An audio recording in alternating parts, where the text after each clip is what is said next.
Azerbaycan Prezidenti İlham Əliyev ve Respublikanın birinci vitse-prezidenti Mehriban Hanım Əliyeva ise burada yine de tamaşaçılar arasında.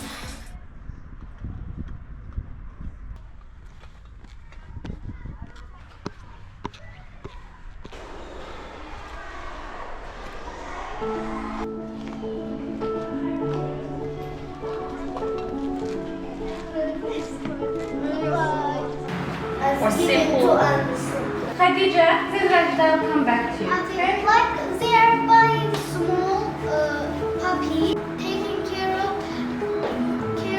the.